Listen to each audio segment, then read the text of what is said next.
The horizon stretched endlessly across the Dakota Territory, a canvas of amber and gold beneath the setting sun. The plains whispered secrets in the tall grass as evening winds carried the scent of sage and wild juniper. Alone on her porch, Emily, Blackwood watched shadows grow long across her farmland, the weight of solitude heavy on her shoulders. Before we jump back in, tell us where you're tuning in from, and if this story touches you, make sure you're subscribed, because tomorrow I've saved something extra special for you. 3 seasons had passed since influenza had taken her husband William. 3 seasons of fighting the land alone, of townspeople's pitying glances, of fending off offers to buy the struggling farm for pennies on the dollar. 3 seasons of learning that grief didn't fade. It simply transformed into something you carried, like calluses on once soft hands. Emily tucked a strand of chestnut hair behind her ear and surveyed what remained of the farm William had promised would bring them prosperity. The wheat field, half the size it should be, the barn leaning slightly from last winter's brutal storms, the chicken coop housing barely enough hens to keep her fed, the well dropping lower with each passing month. Fairview was no paradise. It never had been. But it was hers. She reached for the rifle propped against the porch railing, William's Winchester, which she'd learned to clean but not to shoot with any accuracy. Force of habit made her take it inside each night, though she doubted she'd ever use it. The local Lakota had maintained an uneasy peace with the settlers for years now, and the nearest band kept well beyond the borders of Crooked Creek, some 20 miles north. The dangers Emily faced were more mundane: drought, debt, and the steady drum of solitude. As she turned to head inside, something caught her eye. A shadow where no shadow should be, at the far edge of her property where the wheat field met the sparse woods. Emily squinted, willing her eyes to pierce the gathering darkness. The shadow moved. Her heart quickened.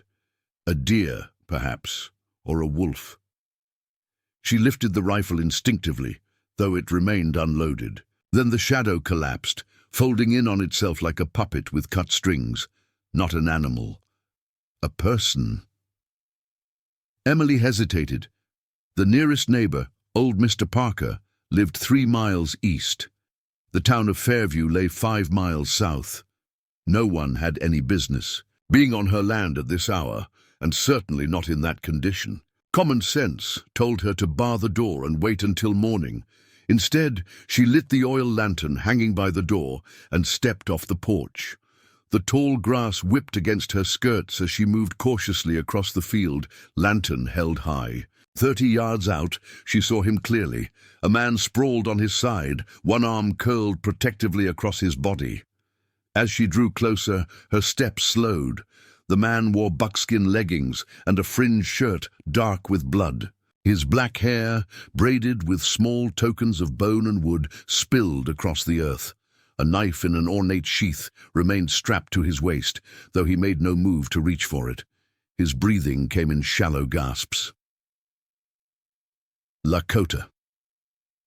Every story she'd heard since childhood rushed back, whispered warnings about raiding parties, captive women, children stolen in the night. Tales passed between settlers around cookfires, repeated in general stores, preached from pulpits. Fear bloomed cold in her chest. The territorial governor had signed a treaty with the Lakota last spring. But treaties were fragile things. 2 months ago, a family 40 miles west had been killed when they accidentally settled on sacred ground. Tensions remained high, stoked by newspaper accounts that painted the Lakota as savages waiting to attack. Emily took a step backward. The wounded man's eyes flickered open, dark, pain-glazed, and startlingly aware. They fixed on hers with an intensity that froze her in place. She should leave him. The nearest army outpost was a day's ride away. By the time they arrived, nature would have taken its course. No one would blame her. No one would even know. The man's lips moved, forming words she couldn't understand. Blood seeped from a wound in his side, turning the earth beneath him black in the lantern light. He tried again to speak, then fell silent, eyes still locked on hers. Emily thought of William, dying in their bed while she wiped his brow and prayed for mercy that never came. She thought of her parents, gone before their time to the same fever that swept through so many homesteads. She thought of how it felt to suffer alone. "God help me," she whispered, then set the lantern down and knelt beside him. The wound was deep, a bullet hole just below his ribs, the flesh around it angry and hot to the touch. He flinched when her fingers probed it, but made no sound. Up close, she could see other marks on his body. An old scar across his collarbone, a fresh cut along his jaw, bruises blooming on his forearms. He'd been in a fight, and recently, Emily glanced back toward her house, her sanctuary. If she helped him and anyone found out, her standing in Fairview would crumble. Women alone were already viewed with suspicion. Widows who didn't promptly remarry were considered unnatural, dangerous. Helping a Lakota warrior would mark her as a traitor. The man's breathing grew more labored. His eyes began to close. Emily made her decision. "I'm going to help you," she said clearly, though she knew he likely couldn't understand. "But if you try anything, I'll leave you to die where you lie." She tucked the lantern handle over her arm, then hooked her hands under his shoulders and pulled. He was heavier than she expected, solid muscle beneath the buckskin. His wound reopened with the movement, fresh blood slicking her hands. She gritted her teeth and kept pulling, one agonizing foot at a time. It took nearly an hour to drag him to the barn. Emily's arms burned, sweat plastered her hair to her face, and blood stained her dress beyond saving. The man had lost consciousness halfway through, which made the work harder, but somehow less frightening. Inside the barn, she spread clean straw on the floor of an empty stall and rolled him onto it. In the better light, she could assess his wound properly. The bullet had gone clean through, which was both blessing and curse. No need to dig for it, but 2 wounds instead of 1 to tend. She fetched water from the well, half a precious bucket's worth, along with her small medicine kit, clean rags, and a bottle of William's whiskey, untouched since his death. When she returned, the Lakota man was awake again, watching her with guarded eyes. "I need to clean this," she said, gesturing to his wound. "It's going to hurt." He didn't respond, but when she reached for his shirt, he didn't stop her. She cut away the bloody fabric with kitchen shears, exposing the full damage. The bullet had missed vital organs, or he'd have been dead already, but infection would kill him sure as sunrise if the wound wasn't treated. Emily poured whiskey over her hands, then over the wound. The man's body went rigid, a harsh breath escaping through clenched teeth, but still he made no sound. She worked quickly, cleaning both entry and exit wounds, then preparing a poultice of yarrow and thyme from her garden. As she bound his torso with strips of old bedsheet, she noticed a necklace around his throat, a small leather pouch, and what looked like a bear claw strung on a simple cord. "You have a name?" she asked, not expecting an answer. He studied her face for a long moment, the lantern light catching in his dark eyes. "Wichasha," he said finally, his voice rough with pain. Emily nodded, though she didn't know if that was his name or something else entirely. "I'm Emily," she replied, touching her chest. "Emily Blackwood."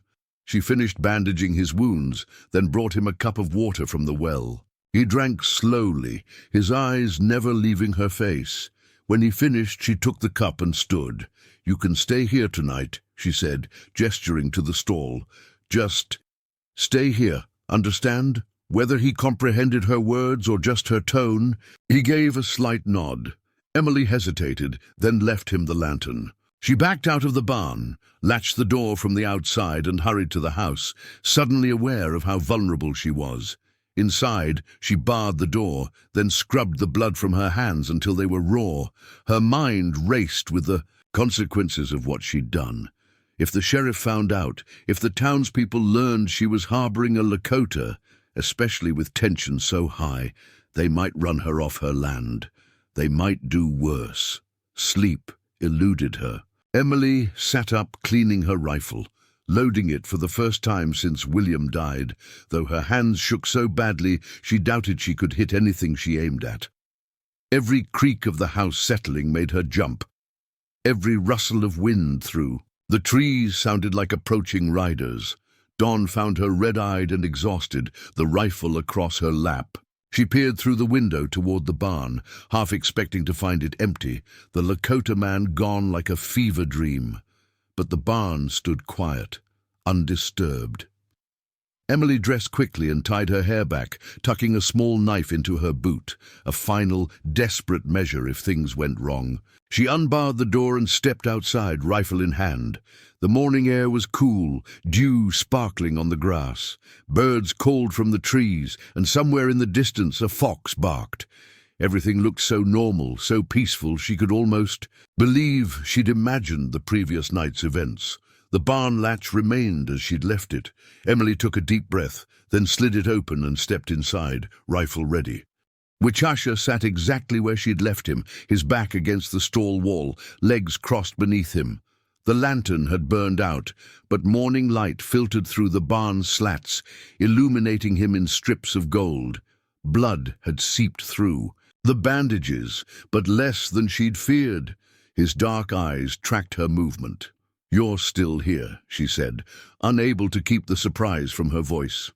Preparing and narrating this story took us a lot of time, so if you are enjoying it, subscribe to our channel. It means a lot to us. Now back to the story. He didn't respond, but his gaze flickered to the rifle in her hands. Emily hesitated, then lowered it, though she kept her finger near the trigger. "Are you hungry?" she asked, miming eating. After a moment's consideration, he nodded once. Emily retreated to the house and returned with cornbread, dried apple slices, and more water. She set these before him and stepped back, maintaining distance. Wichasha examined the food carefully before eating, his movements measured, despite obvious hunger. As he ate, Emily noticed details she'd missed in the night's chaos. He was younger than she'd first thought, perhaps 30, with a strong jaw and high cheekbones. His hands, though calloused from a warrior's life, moved with surprising grace. A small tattoo marked the inside of his right wrist, 3 simple lines intersecting. "Who shot you?" she asked, knowing he wouldn't understand, but needing to break the silence. He paused, studied her face, then set down the cornbread. "Bluecoats," he said, the English word awkward on his tongue. Emily's eyes widened. "Soldiers? U.S. Army soldiers shot you?" He nodded, then said something in Lakota, gesturing to the north and making a slashing motion across his throat. The meaning was clear enough. The army was attacking his people. Cold dread settled in Emily's stomach. If he was fleeing army action, helping him could be considered treason. The army had been pushing the Lakota further west for years, confining them to ever-shrinking territories as settlers poured in. Resistance was met with brutal force. "Why were you on my land?" she asked, pointing to him, then to the ground. Wichasha seemed to understand. He pantomimed riding a horse, then falling, clutching his side. "You were escaping," Emily said. "Your horse threw you." He nodded again, then spoke a few words in Lakota, touching his bandaged side, then gesturing to her. Though she couldn't understand. The words, the sentiment was clear, gratitude for her help. Emily took a deep breath. "You can stay until you're stronger," she said slowly. "A day or two, then you have to go." Before he could respond, a sound froze them both.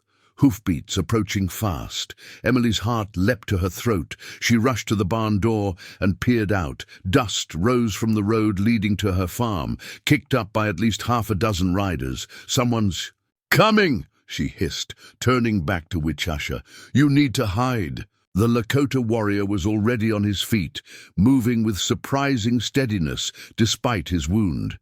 He retrieved his knife from where she'd placed it with his torn shirt, then glanced around the barn, assessing hiding places. Emily pointed to the hayloft. "Up there," Quick! He scaled the ladder with difficulty, pain evident in every movement, but managed to disappear into the hay just as the riders entered the yard. Emily smoothed her skirts, tried to calm her racing heart, and stepped outside, closing the barn door behind her. Sheriff Thomas Miller led the group, flanked by his deputy and 4 townsmen, all armed. Their horses were lathered, ridden hard. The sheriff's face was grim beneath his hat brim. "Morning, Mrs. Blackwood," he called, dismounting with a grunt. At 45, the sheriff was still a powerful man, though drink had softened his once hard frame. Awful early for a social call. "Sheriff," Emily acknowledged, keeping her voice steady. "What brings you out this way?" Miller's eyes scanned the farm, lingering on the barn door behind her. "Army patrol came through Fairview last night, said they wounded a Lakota scout near Crooked Creek. Been tracking him since. Trail leads in this direction." "I haven't seen anyone," Emily said, meeting his gaze directly. "Been keeping to myself, as usual." The sheriff studied her face. "Mind if we take a look around, just to be sure?" It wasn't really a question. Emily felt sweat gather between her shoulder blades. "Of course," she said, stepping aside, "though I can't imagine why anyone would come here." Miller nodded to his men, who spread out across the property. 2 headed for the barn, and Emily's heart sank. If they searched thoroughly, they'd find Wichita for certain. "Any trouble lately?" Miller asked, walking beside her toward the house. "Anything missing? Animals spooked?" "Nothing unusual," she replied, "just struggling with the drought like everyone else." The sheriff nodded absently, his attention on his men as they entered the barn. Emily watched, trying to appear unconcerned. As they disappeared inside, "You know," Miller said, his voice casual but his eyes sharp, "helping a Lakota would be a serious offense, especially one running from the army." "I'm well aware of the law, Sheriff," Emily replied, forcing her voice to remain calm. "Just making sure. Some women alone get confused about where their loyalties should lie." Before Emily could respond to the thinly veiled insult, shouts erupted from the barn. Her blood ran cold. The deputy emerged, waving to the sheriff. "Found something?" he called. Emily's legs felt leaden as she followed Miller to the barn. Inside, the deputy pointed triumphantly to a dark stain on the straw where Wichasha had spent the night. "Blood. Someone was here," the deputy said, looking at Emily with naked suspicion. "Recently. I butchered a chicken yesterday," she said without hesitation. "Right there." "Mighty big stain for one chicken," Miller observed, crouching. "To examine it, check the loft." The deputy called to the other men. Emily's heart pounded so hard she was certain they could hear it. She watched, frozen, as one of the townsmen climbed the ladder. A long moment passed as he searched the hay above. Emily held her breath. "Nothing." "Up here," the man finally called down. "Just old hay and mouse nests." Relief flooded her, quickly followed by confusion. Where had Wichasha gone? Miller straightened, dusting straw from his knees. "Well, seems the trail's gone cold. He must have cut through your property during the night." "I told you," Emily said, finding her voice. "I haven't seen anyone." The sheriff gave her a long look.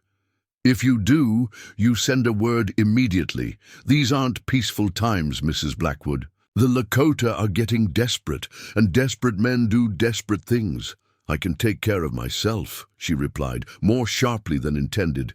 Miller's mouth tightened. "Your husband's been gone, 9 months now? Might be time to consider your options. Fairview's no place for a woman alone." It was the same conversation they'd had 6 times since William's death. The sheriff had made it clear he considered himself a suitable replacement, a notion Emily found increasingly repulsive. "I'll keep that in mind," she said stiffly. The men mounted up shortly after, finding no further evidence of the wounded warrior. Emily stood on her porch, watching until they disappeared down the road, dust settling in their wake. Only then did she exhale fully, her shoulders slumping with relief. She returned to the barn, searching for any sign of where Wichasha might have hidden. The loft was empty, As the townsman had reported, the stalls revealed nothing. It was as if he'd vanished into thin air. "Wichasha?" she called softly, feeling foolish. Movement caught her eye, a shadow detaching itself from behind the big water barrel in the corner. The Lakota warrior stepped forward, his face impassive. He must have slipped out of the loft and hidden while the sheriff was questioning her outside. "They're gone," Emily said, gesturing toward the road. "But they'll be back. You need to leave as soon as you can." Wichasha nodded, then to her surprise spoke in halting, accented English. "When night comes," he said, touching the bandage at his side. "I go." Emily stared, startled by his grasp of her language. "You speak English?" A ghost of a smile touched his lips. "Some listen more than speak. Why didn't you say something before? Watch, learn." He studied her face. "See heart." Emily wasn't sure what to make of that. "What will you do? Where will you go?" His expression closed. "My people, north." "The army's looking for you," she warned. "They'll kill you if they find you." Wichasha's dark eyes held hers. "Already know. Death. Not afraid." An unsettling quiet fell between them. Emily realized she was still clutching the rifle, though it hung loosely in her hands now. She leaned it against the barn wall, a gesture of trust she wasn't entirely sure was wise. "You need to rest if you're leaving tonight," she said finally. "I'll bring more food later." He inclined his head slightly. Acknowledgement, perhaps gratitude. As Emily turned to leave, he spoke again. "Why help?" The question stopped her. She looked back at him, this man who represented everything she'd been taught to fear, who now stood in her barn because she couldn't bring herself to let him die alone in her field. "I don't know," she answered honestly. "Maybe because no one should. Die alone. Maybe because I'm tired of being afraid." Wichasha held her gaze for a long moment, then nodded slowly, as if she'd confirmed something he already knew. Emily left him to rest and returned to the house, her mind racing. She had until nightfall to prepare for his departure. Food, water, perhaps some of William's old clothes, anything to improve his chances of reaching his people. As she worked through her daily chores, her thoughts kept returning to Wichasha. Who was he to his people? Why had the army been pursuing one man with such determination? The questions circled, in her mind, unanswerable. The afternoon sun beat down mercilessly as Emily tended her small vegetable garden. The soil was too dry, the plants wilting despite her care. Like everything else in her life, the garden was failing by inches. She straightened, wiping sweat from her brow, and gazed north toward the distant hills where Wichasha would soon be heading. Then she saw it, a plume of dust on the horizon, larger than before. Her breath caught, not the sheriff and his men returning. "Something else." Emily shaded her eyes, squinting against the glare. The dust cloud grew, spreading across the northern skyline. Not a few riders this time. Dozens, perhaps more. Her blood turned to ice as understanding dawned. Wichasha wasn't just any Lakota warrior, and his people had come for him. Emily ran for the barn, heart hammering against her ribs. The dust cloud grew larger by the second, a wave of riders bearing down on her small farm. She burst through the doors to find Wichasha already on his feet, his face grim but unsurprised. "Your people," she demanded, gesturing frantically toward the horizon.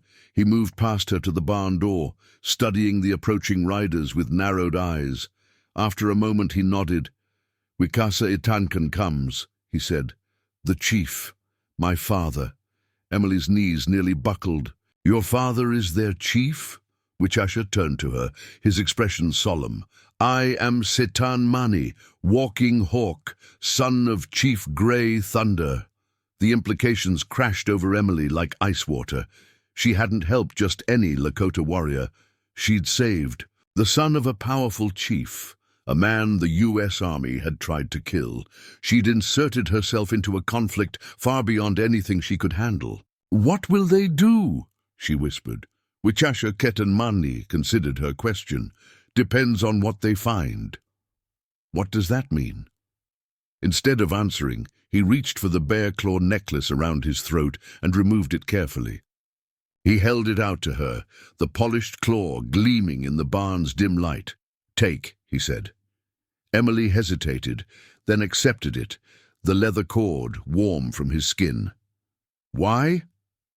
Protection, he replied simply. My father will see, before she could ask. More questions. The ground began to vibrate beneath her feet. The riders were close now, close enough that she could hear the thunder of hooves, the jingle of metal, the soft creak of leather. Emily clutched the necklace tightly and followed. Ketanmani outside, the sight stole her breath.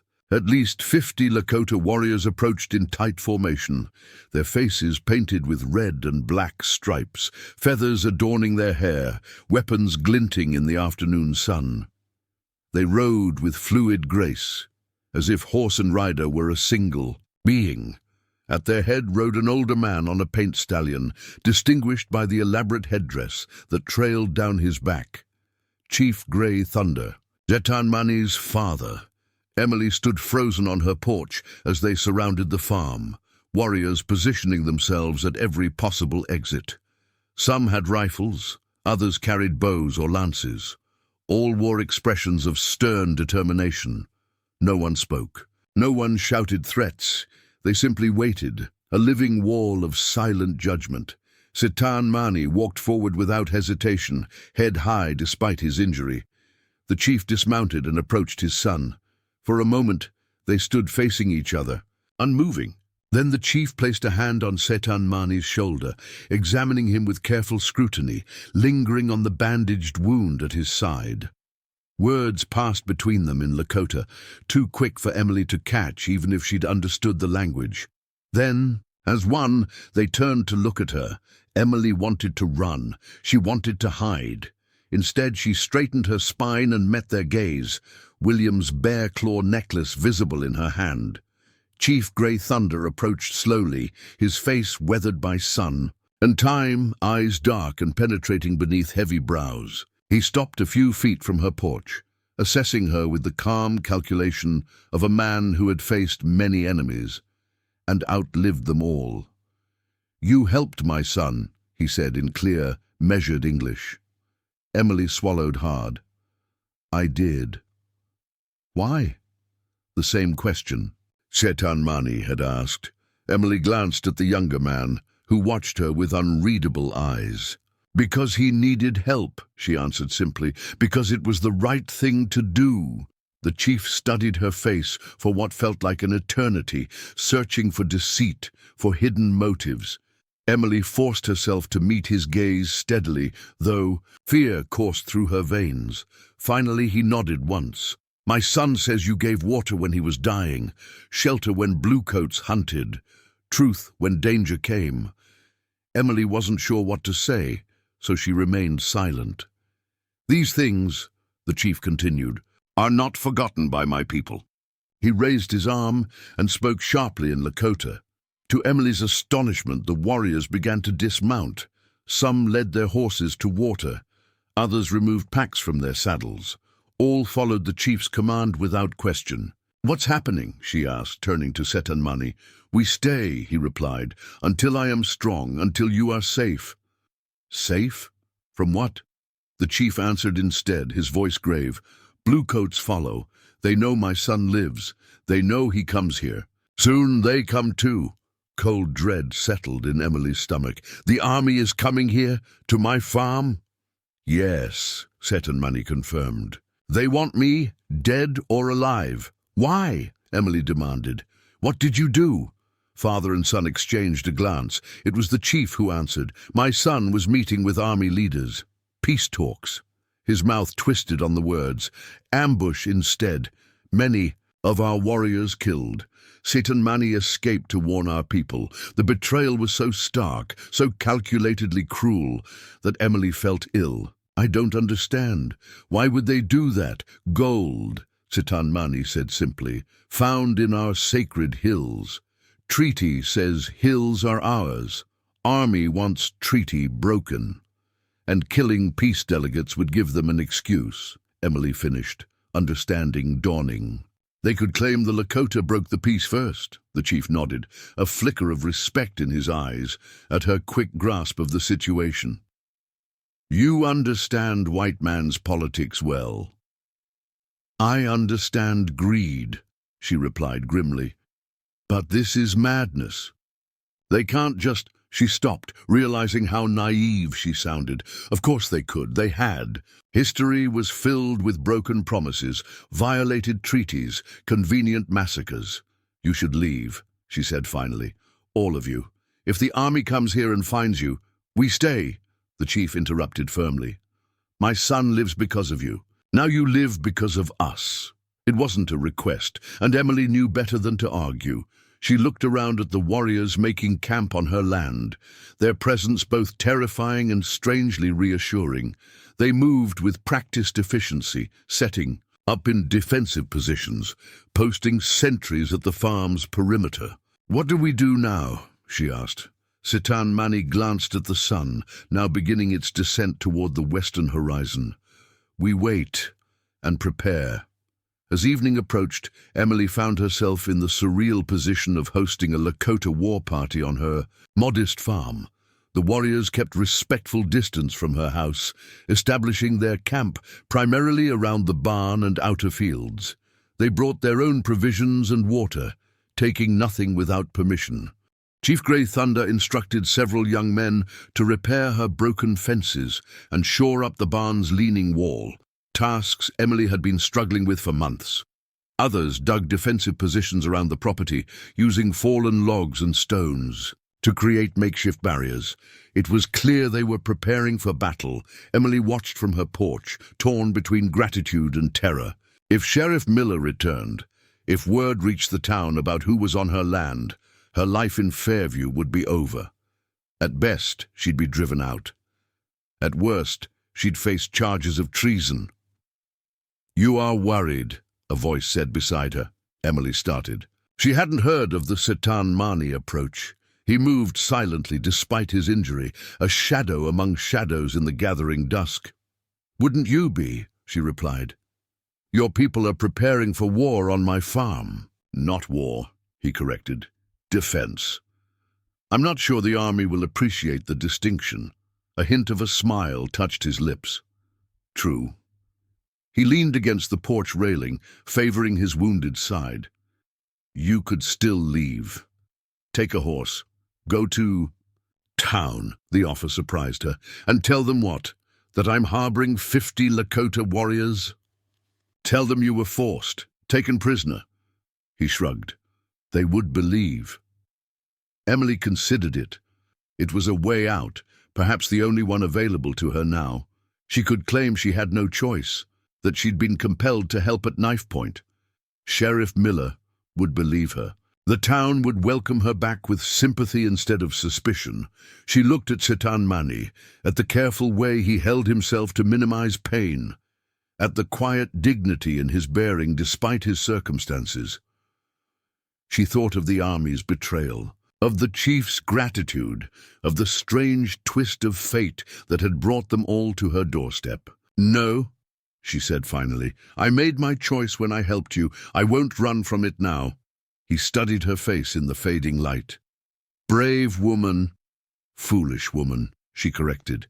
At least according to everyone in Fairview. Sitan Mani shook his head. My people have a word for you. Wikapi Hota. What does it mean? Grey star, one that shines even when the sky is dark. The unexpected poetry of it caught her off guard. I'm no star, she said softly, just a widow trying to keep her farm. He touched the bear claw necklace still clutched in her hand. Wear this. My warriors will know you are under protection. Emily slipped the cord over her head, the bear claw resting against her collarbone. It felt heavy, significant. What happens tomorrow? We will see, he replied, gazing toward the darkening horizon. Night has many dreams. Morning has many paths. As darkness fell completely, fires bloomed across Emily's land, small, carefully tended flames that cast the warriors in a flickering silhouette. They ate their evening meal in groups, speaking softly among themselves. Some sang low, haunting melodies that carried on the night air. Chief Grey Thunder joined his son and Emily on the porch, bringing food, dried meat, berries, and a corn mixture she'd never tasted before. They ate in companionable silence, the strangeness of their situation temporarily set aside. "Your husband?" the chief asked eventually, noticing the absence of a man in the house. "Dead," Emily replied. "Last winter. Fever took him." The chief nodded solemnly. "You have children?" A familiar ache bloomed in her chest. "No, we tried, but—" She trailed off, unwilling to speak of her 3 miscarriages, of the doctor in Fairview who'd finally told her she would likely never carry a child to term. "You are alone, then," the chief observed. "No family." "Just the farm," she said. "It's all I have left." Grey Thunder exchanged a glance with his son. "Land is a good thing to fight for, but land without people—" He shook his head. Empty victory. Emily had no response to that. She'd told herself the same thing on countless lonely nights. After the meal, the chief rejoined his men, leaving Emily and Seton Mani on the porch. The night had grown cool, stars emerging in brilliant clusters above them. In the distance, an owl called. 3 soft hoots answered by silence. "Your warriors," Emily said, breaking the quiet. "How did they find you?"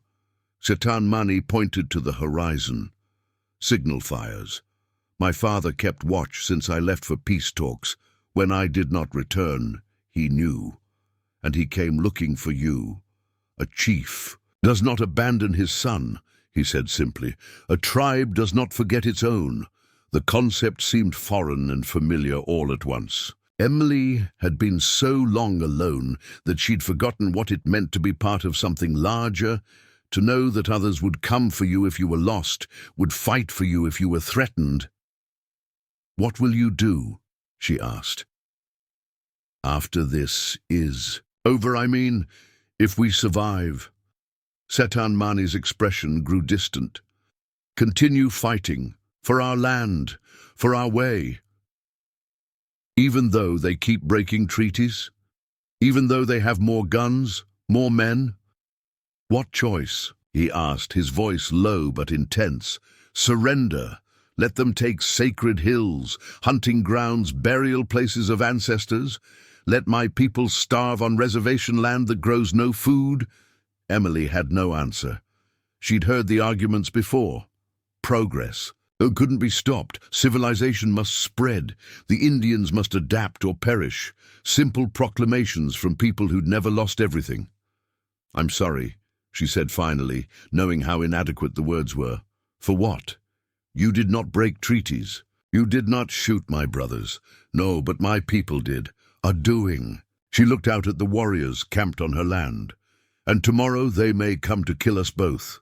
Seton Mani was quiet for a long moment. "Perhaps. But tonight, we live."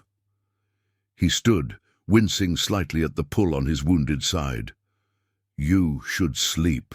"Tomorrow comes quickly," Emily nodded, suddenly aware of her bone-deep exhaustion. "What about you?" "I will watch, with my men." She wanted to argue that he needed rest to heal, but the determination in his eyes told her it would be futile. This was his way. To stand with his warriors despite his pain, to keep vigilance despite his wounds. "Good night, then," she said softly. He inclined his head. "Good night, Wikapihota." Emily slept fitfully, waking at every unusual sound. Just before dawn, she jolted awake completely, her heart pounding. For a moment, she couldn't identify what had disturbed her. Then she heard it, a low whistle from outside, followed by urgent voices. She threw on her dress and hurried to the window. In the grey pre-dawn light, she saw warriors moving with swift purpose, gathering weapons, mounting horses. The chief, stood with several elder warriors, pointing toward the eastern road. Emily grabbed her shawl and rushed outside. Ketan Mani intercepted her at the door.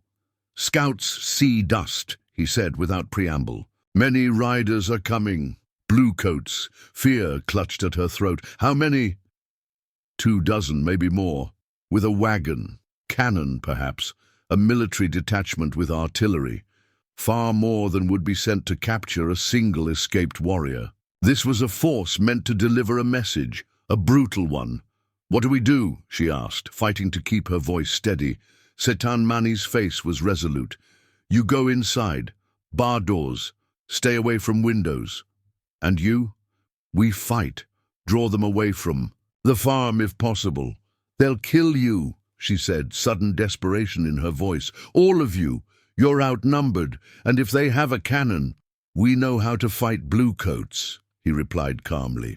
"Been doing it for many seasons." Emily grabbed his arm. "This is my farm, my home. I should have a say in what happens here." Something flickered in his eyes. Respect, perhaps, or understanding. "What would you say then?" she thought quickly. "The army doesn't know you're here yet.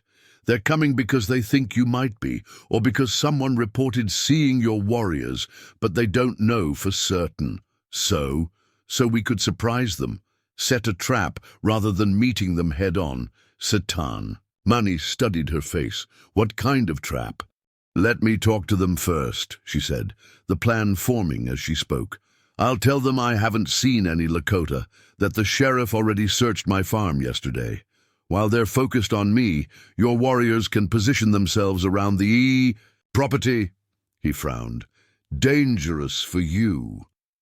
"Less dangerous than open warfare," she countered. "They won't harm a white woman without provocation. Not with witnesses." Ketan Mani considered this, then nodded. "I will speak with my father." He left her on the porch, crossing quickly to where the chief stood with his war council. Emily watched as they conferred, the chief's gaze occasionally flicking to her. Finally, after what seemed an eternity, Ketan Mani returned. "My father agrees," he said, "with conditions." "What conditions?" "Warriors hide, but close. If soldiers threaten you, we attack." His eyes were hard. "No negotiation on this." Emily nodded. "Fair enough. And if they demand to search the farm, we will be gone. From sight, not from reach." The warriors moved with remarkable speed and discipline. Within minutes, they had extinguished all fires, removed all obvious signs of their presence, and disappeared into the surrounding terrain. Some concealed themselves in the tall grass. Others took positions in the sparse trees that bordered her property. A few even climbed onto the barn roof, lying flat against the weathered wood. Chief Grey Thunder approached Emily before joining his men. "Brave plan," he said, "but army men do not always honor words to women." "Be careful." "I will," she promised. "If things go wrong," he continued, "run to the woods, east side. My warriors wait there to protect you." The kindness of this provision, that in their battle planning they had designated men specifically to ensure her safety, touched Emily deeply. "Thank you," she said. The chief nodded once, then melted away into the landscape with surprising stealth for a man his age. Ketan Mani was the last to disappear. "Remember," he said quietly, "you are Wikapi Hota, Grey Star. Stand tall." Then he, too, was gone, and Emily stood alone on her porch as the first rays of sunlight crested the eastern hills. In the distance, she could see the dust cloud approaching, army blue appearing through the morning haze, horses and men, and, yes, a wagon that likely carried a small cannon. She took a deep breath, adjusting the bear claw necklace so it was visible. At her throat, her heart hammered in her chest, but her hands were steady. Whatever happened next, she had made her choice. She would not abandon those who had come to protect her, just as she had not abandoned a wounded man in her field. The soldiers approached in disciplined formation, rifles at the ready. At their head rode a young lieutenant, his uniform pristine, his face set in determined lines. Behind him, sergeants barked orders as they established a perimeter around the farm. Emily stepped forward, forcing her expression into one of innocent confusion. She clutched her shawl around her shoulders and walked to the edge of her yard as the lieutenant dismounted. "Ma'am," he said, removing his hat briefly. "Lieutenant James Foster, United States Army. Are you the owner of this property?" "I am," Emily replied. "Emily Blackwood. What brings the Army to my farm, Lieutenant?" Foster's eyes scanned the property, alert for any sign of threat. "We're tracking a band of hostile Lakota, ma'am. Intelligence suggests they might have passed through this area." "Hostiles?" Emily echoed, feigning surprise. "I haven't seen anyone. The sheriff was here just yesterday looking for a wounded Indian. Found nothing." The lieutenant frowned slightly. "Sheriff Miller informed us of his visit, but our scouts reported a large party moving in this direction last night." "Well, they didn't come here," Emily said firmly. "I've been alone, as usual." Foster studied her face, skepticism evident in his eyes. "You live here alone, Mrs. Blackwood?" "I'm a widow, Lieutenant. My husband passed last winter." "I see." His gaze dropped to the bear claw necklace at her throat, lingering there. "Interesting. Jewelry for a settler's widow." Emily touched it lightly. "It was my husband's, a trophy from his hunting days." The lieutenant's eyes narrowed. "With respect, ma'am, that's a Lakota warrior's talisman, not something a white man would typically wear." Emily's heart skipped a beat, but she kept her expression neutral. "Is it? William traded with travelers passing through, never mentioned where it came from." Foster clearly didn't believe her, but he didn't press the issue directly. Instead, he signaled to his men. "We'll need to search your property, Mrs. Blackwood. Standard procedure." "Of course," she agreed, careful not to seem too eager or too reluctant. "Though, as I said, the sheriff already looked yesterday." "We'll be thorough," Foster replied, a hint of steel beneath his polite tone.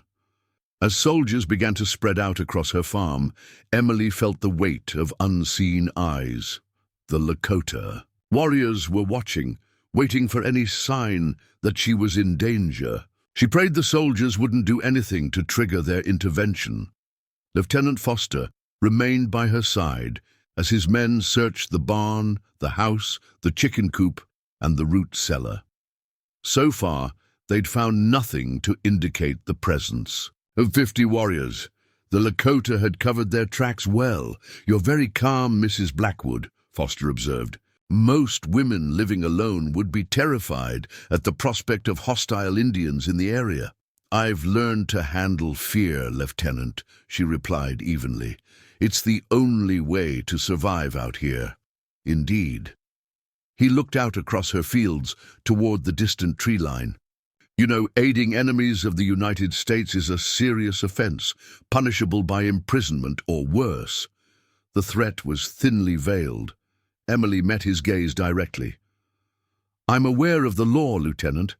I'm also aware that I've done nothing wrong." Before Foster could respond, a shout came from near the barn. One of the soldiers was waving, pointing at something on the ground. The lieutenant strode over, Emily following anxiously behind. The soldier pointed to a single moccasin print, partially visible in the soft earth beside the water trough. "Lakota," the soldier confirmed. "Fresh." Foster turned to Emily, his expression hardening. "You want to explain this, Mrs. Blackwood?"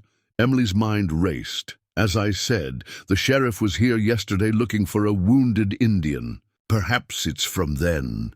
"This print wasn't made yesterday," the lieutenant said coldly. "The dew from this morning hasn't disturbed it."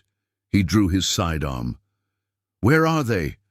"I don't know what you're talking about," Emily insisted, fear rising in her throat as soldiers around the farm raised their rifles, suddenly alert. "Search everything again," Foster barked. "Every building, every haystack. They're here somewhere." As the soldiers rushed to obey, Emily felt the situation spiraling out of control. The army men moved with increasing aggression, kicking open doors, overturning barrels, jabbing bayonets into haystacks. "Lieutenant, please," she tried again. "You're destroying my property." "There's no one—" "Silence!" Foster snapped, grabbing her arm roughly. "You'll answer for harboring hostiles when we're finished here." A low whistle cut through the air, a signal from somewhere in the tall grass. Emily felt her blood run cold. The Lakota were about to attack. "Let go of me," she said urgently. "Lieutenant, you need to let me go right now." Foster tightened his grip. "You're not going anywhere, except to Fort Laramie for questioning." "You don't understand," Emily hissed. "Your men are in danger. We all are." The lieutenant's face twisted with contempt. "The only one in danger here is you, Mrs. Blackwood. Now where is the Lakota war party?" Emily met his gaze steadily. "They're all around you, Lieutenant, and they're watching." The morning air grew thick with tension. Lieutenant Foster's fingers dug into Emily's arm as his men continued their frantic search, oblivious to the danger surrounding them. Emily felt rather than saw the Lakota warriors tensing, preparing to strike. "Call off your men," she urged the lieutenant, "while you still can." Foster's face hardened. "Is that a threat, Mrs. Blackwood?" "A warning," she replied. "There are 50 Lakota warriors hidden around this farm. If they think you mean to harm me, they'll attack." The lieutenant's eyes narrowed, but uncertainty flickered across his face. He scanned the seemingly empty fields, the quiet tree line, the still barn. Nothing moved. Nothing betrayed the presence of warriors. "A clever bluff," he said finally. "But if there were 50 hostiles here, my men would have found evidence." A voice spoke from behind them, calm, measured, commanding. "Your men see only what they look for." Foster whirled around, dragging Emily with him. Setanmani stood 20 paces away, unarmed, his hands empty at his sides. Despite his bandaged wound, he stood tall, his bearing regal. He had appeared like a spirit, materializing from the tall grass without a sound. The lieutenant released Emily's arm and drew his pistol. "Don't move." Setanmani remained perfectly still, his dark eyes fixed on Foster. 2 soldiers rushed toward him, rifles raised. "Lieutenant Foster," Emily said urgently, "that's Setanmani, son of Chief Grey Thunder. If your men harm him, none of us will leave this farm alive." Foster's gaze flickered between Emily and the Lakota warrior. "Restrain him," he ordered his men. Before the soldiers could reach Setanmani, a bone-chilling war cry split the air. From the tree line, the tall grass, the barn roof, everywhere at once, Lakota warriors rose like phantoms, weapons ready. They had encircled the entire detachment, a living noose of bows, rifles, and lances. "Hold!" Foster shouted to his men, who froze in panic. He turned to Emily, his face pale with fury. "You lied to me!"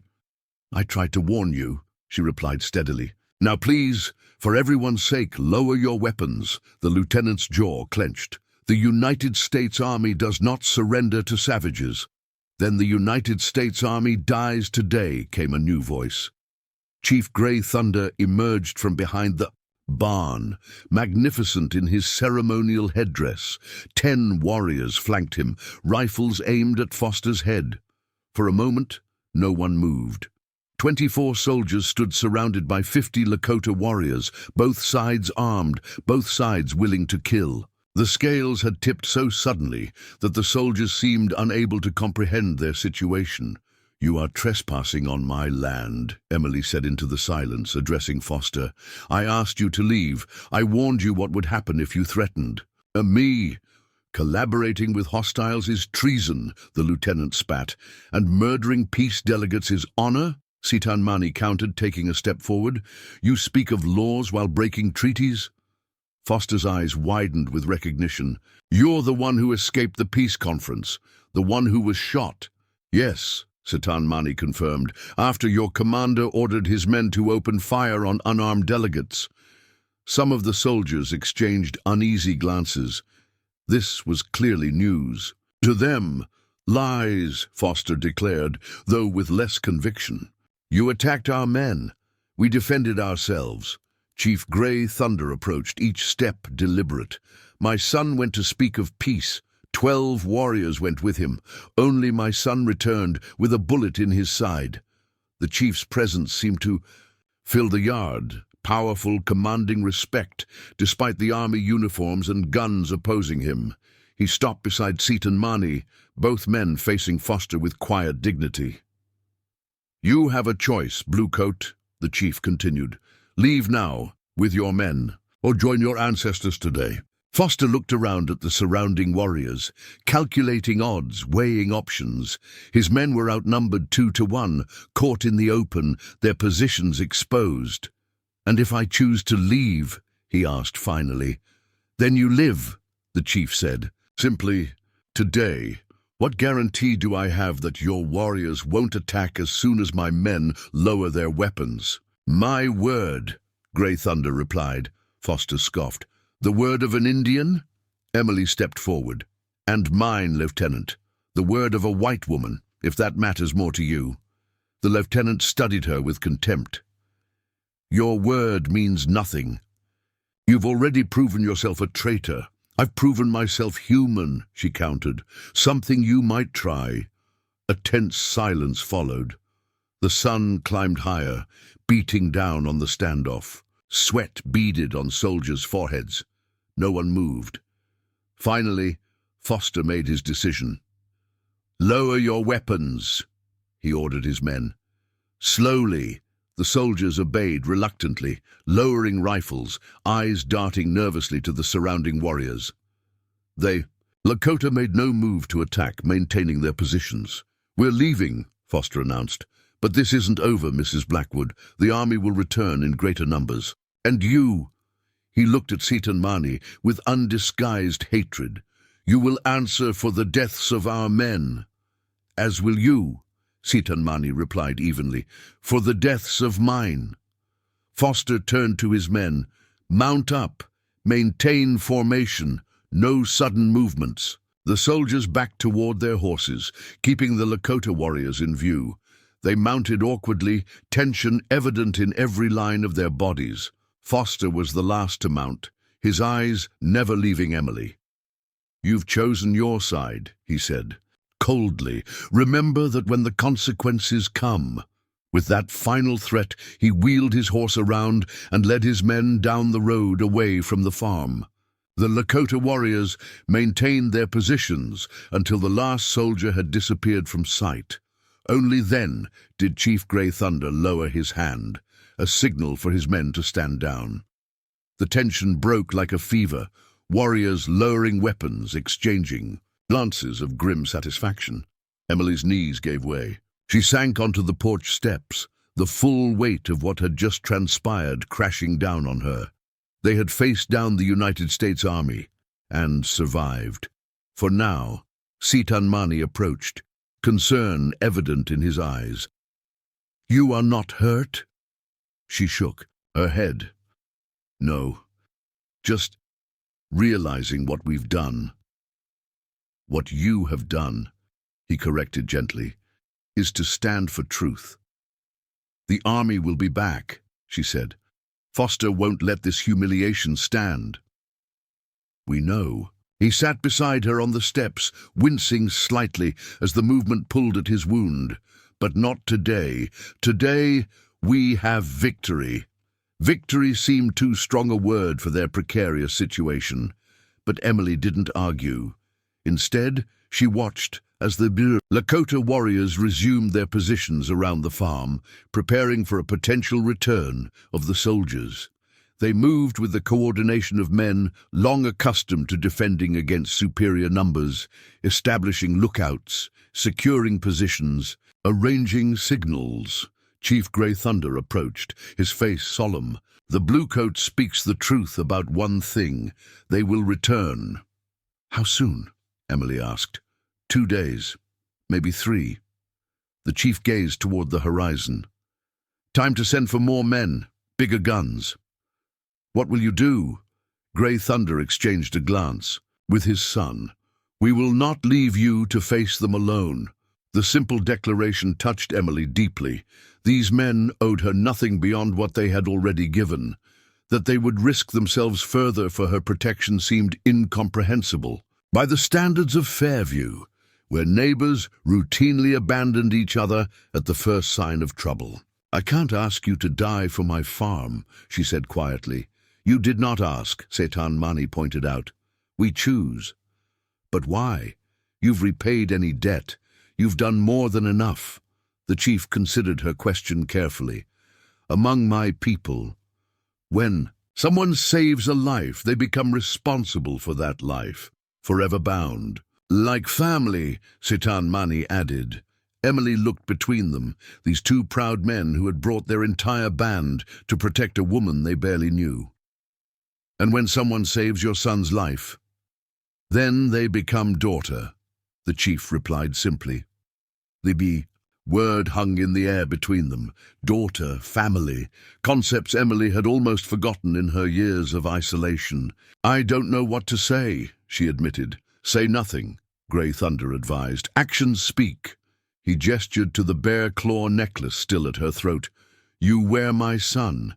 You stand with my warriors. You already speak." With that, he returned to his men, leaving Emily alone with Setan Mani. They sat in silence for several minutes, watching the activity around the farm as the warriors secured the property. "Your father," Emily said finally. "He's a remarkable man." Setan Mani nodded. "He leads with heart and head together. Rare gift." "Like his son," she observed. He glanced at her, surprise flickering across his face, then looked away. "I try to walk his path." "The path of peace?" Emily asked. "Or the path of war?" "Both. Neither." He sighed. "My father fought many battles when young. Now he seeks peace, but with honor. I was at peace talks because he sent me, because he believes. Words can be stronger than bullets. And you? What do you believe?" Setan Mani was quiet for a long moment. "I believe peace comes from strength, from respect." His hand moved unconsciously to his wounded side. "But some men only understand force." Emily couldn't disagree. Her brief encounter with Lieutenant Foster had made that clear enough. "What will happen?" she asked softly. "When will they come back?" "We fight if we must," he replied. "But first we prepare, make the farm strong." As if to illustrate his point, warriors were already at work reinforcing the barn, digging defensive positions, establishing a perimeter. Others were moving supplies and horses to more protected locations behind the structures. It was the work of men who had faced superior forces before and survived. "And if we can't hold them off?" Emily pressed. "If there are too many?" Setan Mani met her gaze directly. "Then we retreat. To hills. Take you with us." The notion startled her. "Take me? But this is my home." "Home can be rebuilt," he said softly. "Life cannot." Before she could respond, a sharp whistle came from the perimeter. One of the scouts was signaling. Setan Mani rose immediately, his body tensing. "What is it?" Emily asked, alarm rising in her throat. "Are they coming back already?" "No," he replied, relaxing slightly. "Riders from town. Small group." Emily's heart sank. Now what? Had someone from Fairview seen the army detachment heading toward her farm? Had they come to investigate? She squinted toward the road. 5 riders approached at a steady pace, and at their head the unmistakable figure of Sheriff Miller. "Perfect. Just what they needed. It's the sheriff," she told Setan Mani. "And some men from town." He frowned. "Same men who searched for me before?" "Probably." Emily stood, straightening her skirts, composing herself. "Let me handle this." The Lakota warriors melted away once more, disappearing from obvious sight, though Emily knew they remained close. Only Setan Mani stayed beside her, standing tall on her porch as the riders approached. Sheriff Miller pulled up short when he saw them, his hand instinctively moving to his holster. The men behind him muttered among themselves, eyes wide at the sight of a Lakota warrior standing beside Widow Blackwood, as if he belonged there. "Mrs. Blackwood," Miller called, his voice strained. "Step away from the Indian." Emily didn't move. "Why are you here, Sheriff?" "Army patrol came through town an hour ago. Lieutenant said there might be trouble out this way." His eyes flickered to Sitan Mani. "Seems he was right. The only trouble," Emily replied evenly, "was the lieutenant threatening me on my own property." Miller dismounted slowly, keeping his distance. "That true?" he asked Sitan Mani directly, surprising Emily with the acknowledgement. Sitan Mani nodded once. "Blue coat, grab her, threaten her." The sheriff's gaze moved between them, assessment clear. In his eyes. "And you're here because—" "I'm recovering from a wound," Sitan Mani stated simply. "She helped me. Now my people protect her," one of the townsmen spat into the dirt. "Told you she was harboring savages, Sheriff." Miller silenced him with a look, then turned back to Emily. "This true? You hiding Indians on your property?" Emily lifted her chin. "I gave shelter to an injured man. His people came to ensure his safety. Everything else is between them and the army." "This isn't just between anybody anymore," Miller said grimly. "The lieutenant told us they were surrounded by armed hostiles, said you were collaborating with them." "And what do you believe, Sheriff?" Emily challenged. Miller removed his hat, running a hand through his thinning hair. "I believe you're in over your head, Mrs. Blackwood. The army doesn't take kindly to civilians interfering in Indian affairs. This stopped being about Indians when soldiers threatened a white woman on her own land," Emily countered. "Or does the law not apply when the army breaks it?" The sheriff looked uncomfortable. For all his faults, Miller believed in the law, his version of it at least. "What exactly happened here?" he asked finally. Emily told him. About finding Sitan Mani wounded, about the army's betrayal at the peace conference, about Lieutenant Foster's threats and the standoff that followed. She left nothing out. If the town was going to judge her, let them judge her for the truth. Miller listened in silence, his weathered face revealing nothing. When she finished, he glanced at the apparently empty farm around them. How many warriors are we talking about? "Enough," Sitan Mani answered. The sheriff nodded slowly. "Army says they're coming back with reinforcements." "We know," Emily said, "and you're planning to stand against them. With him?" Miller gestured to Sitan Mani. "With his people?" "Yes." The sheriff shook his head in disbelief. "That's suicide, Mrs. Blackwood. Even if you survive the fight, you'll hang for treason afterward." "Perhaps," she acknowledged. "But I'll die knowing I stood for what's right." An uncomfortable silence fell over the yard.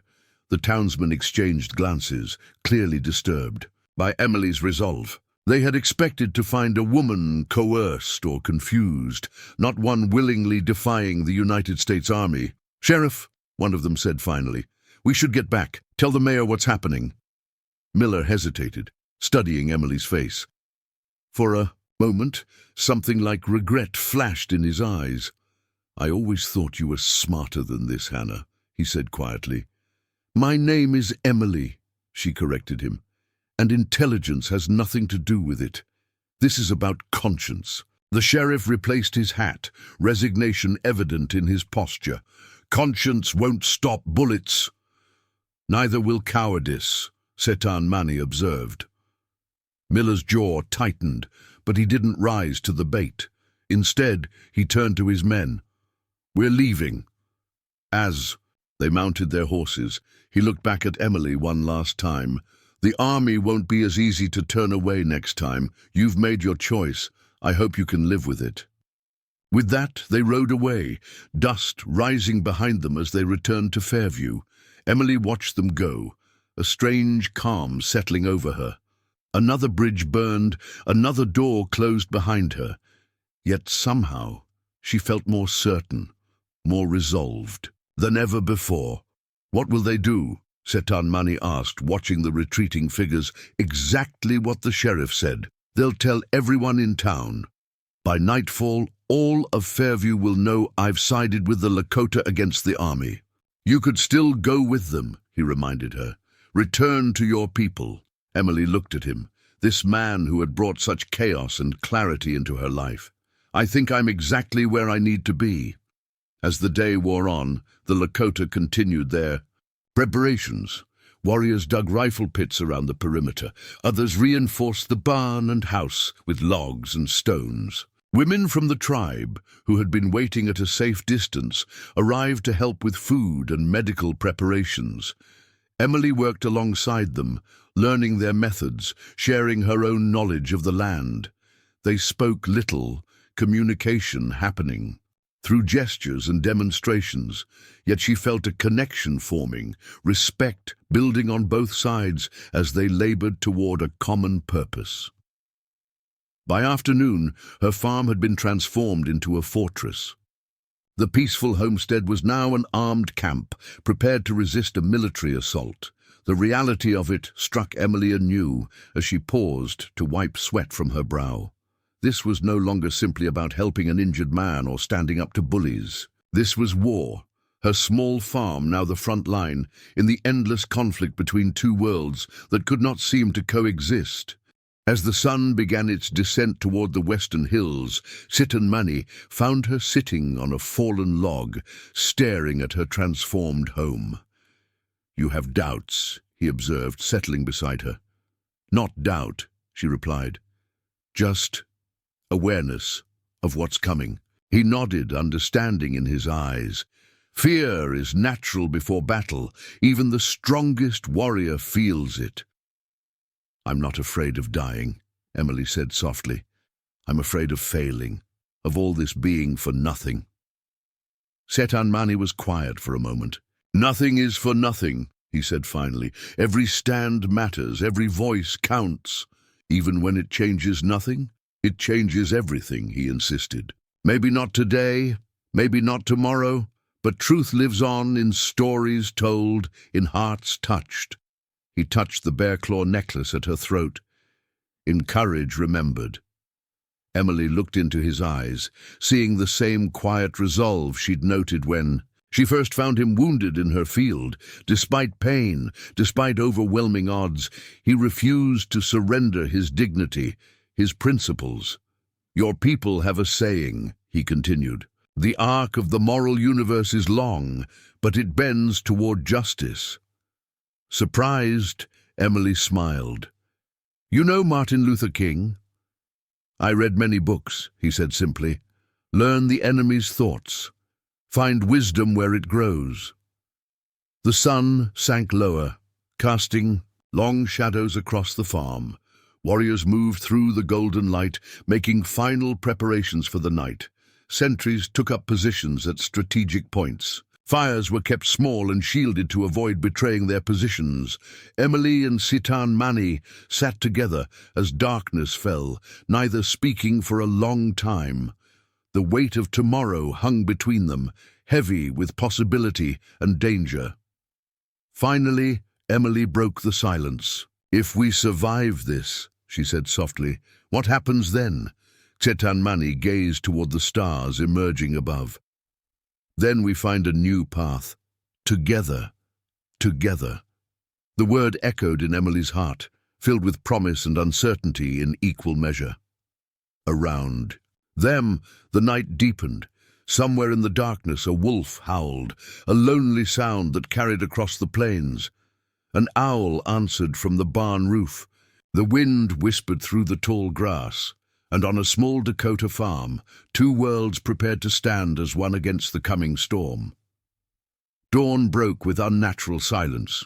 No birds sang, no wind stirred the tall grass. Even the usual morning sounds of the farm, chickens clucking, horses nickering, seemed hushed as if the land itself were holding its breath. Emily stood on her porch, watching the eastern horizon turn from grey to pink to gold. She'd slept little, spending most of the night, helping prepare bandages and medicines with the Lakota women. War preparations had continued through darkness, warriors working by starlight to fortify the farm. Chief Grey Thunder approached, his weathered face solemn in the morning light. He carried a small leather pouch decorated with beadwork. "For you," he said, holding it out, "medicine bundle, protection." Emily accepted it reverently. "Thank you, though I'm not sure any medicine can protect us from what's coming. Not just for the body," the chief explained, "for spirit, courage." She tucked the bundle into her pocket, touched by the gesture. "Your son said the army might not return for 2 or 3 days. Grey Thunder's eyes scanned the horizon. Maybe not. Blue coats wounded. Pride hurts worse than bullets. You think they'll come sooner? Today, he predicted, with sunrise. As if summoned by his words, a scout appeared at the edge of the property, signaling urgently. The chief straightened, instantly alert. "Riders coming," he announced. "Many from the east." Emily's heart quickened. "The army?" Grey Thunder nodded grimly. "And others." He turned, calling orders in Lakota. Warriors moved with practiced efficiency to their positions, disappearing from view, though Emily knew they surrounded the farm. Setan Mani emerged from the barn, bow in hand. Despite his wound, he moved with fluid grace, joining them on the porch. "How many?" he asked his father. "Too many to count from a distance," the chief replied. "Maybe 30 soldiers. And townsmen." Emily's stomach dropped.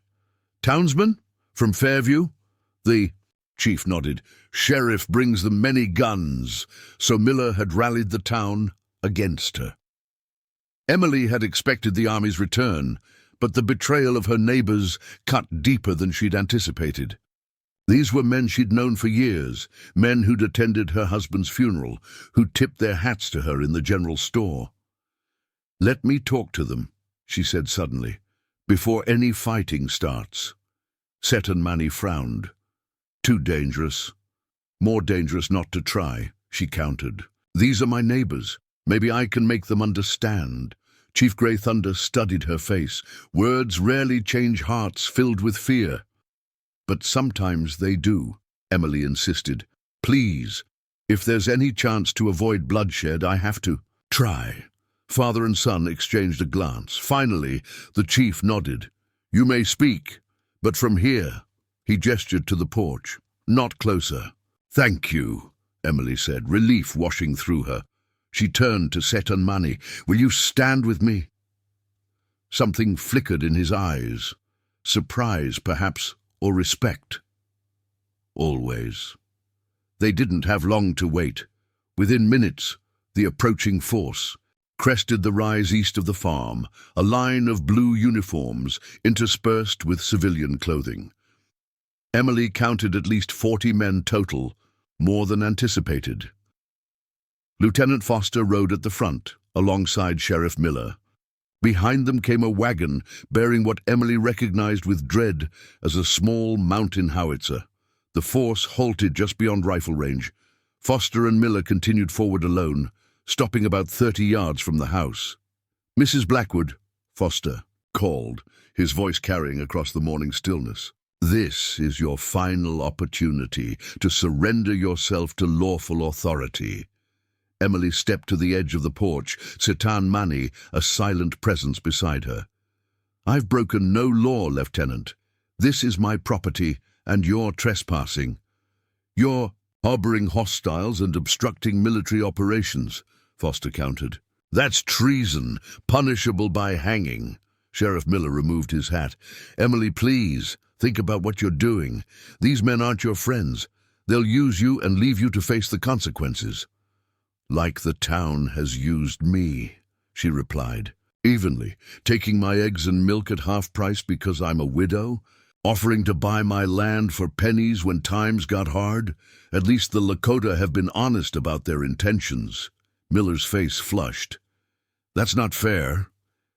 "None of this is fair, Sheriff." Emily gestured toward the armed men behind him. "Are these the same neighbors who refused to help when my well ran dry last summer? The same men who crossed the street to avoid talking to that poor widow woman?" Some of the townsmen shifted uncomfortably in their saddles. "This isn't about neighborliness," Foster cut in impatiently. "This is about the law, about loyalty. Whose law? Setan Mani spoke for the first time, his voice strong and clear. The law that breaks treaties? The law that kills unarmed peace delegates? Foster's face hardened. I won't debate with a savage. Then debate with me, Emily challenged. Explain why the army ambushed peace talks. Explain why you're so desperate. To kill a man who escaped that massacre. Murmurs rippled through the townsmen. This clearly wasn't the story they'd been told. Those are Indian lies, Foster snapped. The hostiles attacked our men. We defended ourselves. Then why did you shoot him in the back? Emily demanded. I treated his wound, Lieutenant. The bullet entered from behind. More murmurs. Sheriff Miller glanced at Foster, a flicker of doubt crossing his face. Enough, Foster declared. I have my orders. Either surrender the hostiles and yourself, or we'll take this farm by force. Emily took a deep breath, aware of the weight of the moment.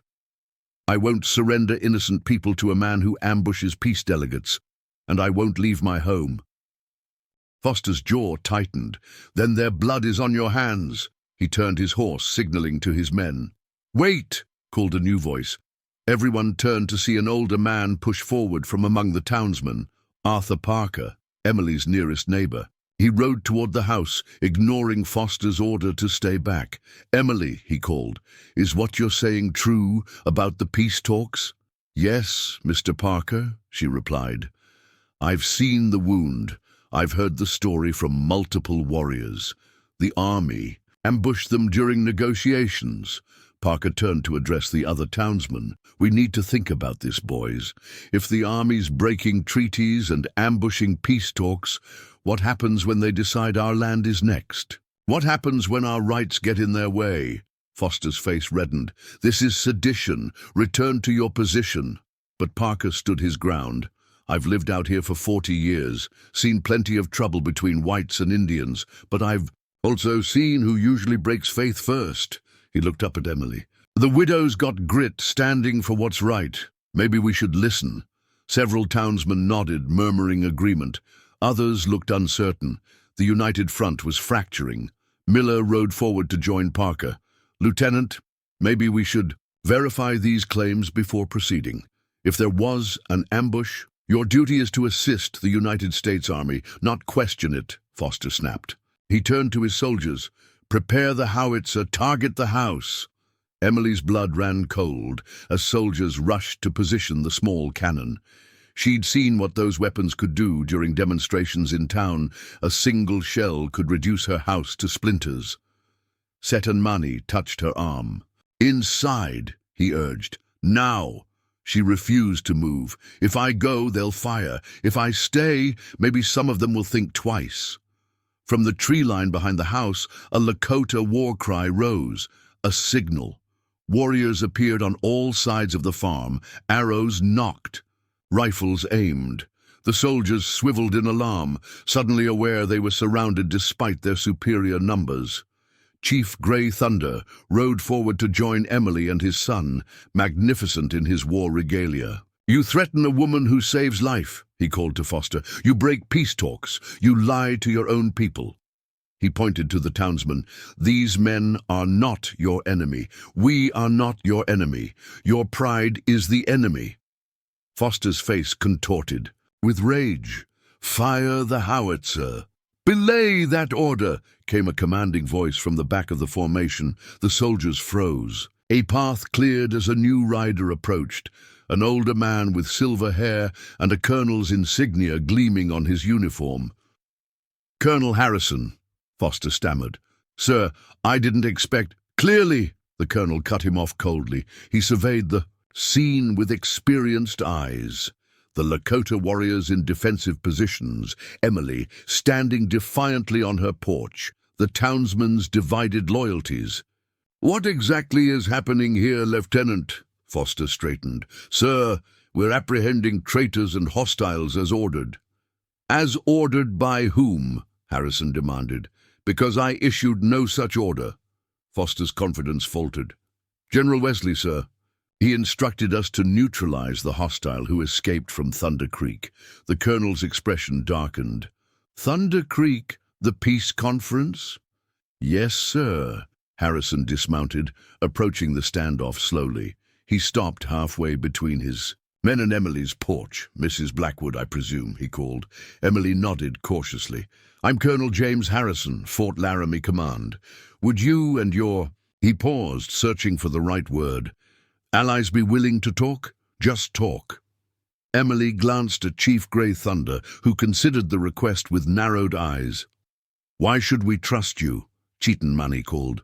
"Your men tried to kill us yesterday." "Because I've spent 20 years trying to maintain peace on this frontier," Harrison replied, "and because I'm as interested as you are in learning what really happened at Thunder Creek." The colonel's calm demeanor and direct approach gave Emily pause. He seemed genuinely troubled by Foster's actions. "We'll talk," she decided, "but your men stay back. And that cannon is turned away from my house." Harrison nodded, issuing the orders immediately. The howitzer was repositioned, and the soldiers withdrew to a respectful distance. Only then did Emily, Seton Mani, and Chief Grey Thunder descend from the porch to meet the colonel in the yard. "Now," Harrison said gravely, "tell me everything that happened at Thunder Creek." They gathered in neutral territory, the open space between Emily's house and the assembled forces. Colonel Harrison had a small table brought forward. A map spread across it. Sheriff Miller joined them, along with 2 elders from the Lakota tribe. Foster remained with his men, sullen and watchful. "Let's establish the facts," Harrison began, his voice measured. "Chief Grey Thunder, your son was present at the Thunder Creek peace talks 3 days ago." "Correct?" The chief nodded once. "With 11 warriors, unarmed as agreed. And Lieutenant Foster claims your warriors attacked first," Harrison continued, "resulting in the death of 3 soldiers." "Lies," Seton Mani stated flatly. "We came to talk peace, to discuss new boundaries after gold was found." Harrison's eyes narrowed. "Gold? What gold?" "In the Western Hills," Seton Mani explained. "Sacred land to my people, protected by treaty. White prospectors found yellow metal too. Moons ago," the colonel frowned deeply. "I received no reports of gold discoveries in that region." "Not surprising," Emily interjected, "if certain people wanted to keep it quiet until they could break the treaty." Harrison studied the map, tracing the boundary lines with his finger. "This treaty was signed just last spring. It specifically grants those hills to the Lakota." He looked up, his expression grave. "Who commanded at Thunder Creek?" "Major Reed," Seton Mani answered. "Tall man, scar on chin." Harrison's face darkened. "Daniel Reed. He's been pushing for more aggressive action against the Lakota for months." He turned to Sheriff Miller. "Sheriff, what have you heard about this incident?" Miller shifted uncomfortably. "Army dispatch said Indians attacked during talks. Killed some soldiers. 1 hostile escaped, was being tracked." "And you believed that without question?" Emily asked. "It's not my place to question Army reports, Mrs. Blackwood," Miller replied defensively. Colonel Harrison straightened. "It's everyone's place to question injustice, Sheriff." He turned to Seton Mani. "Can you describe exactly what happened at Thunder Creek?" Seton Mani's face remained impassive, but pain flickered in his eyes. "We arrived at midday, 12 of us as agreed. Major Reed and 15 soldiers waited.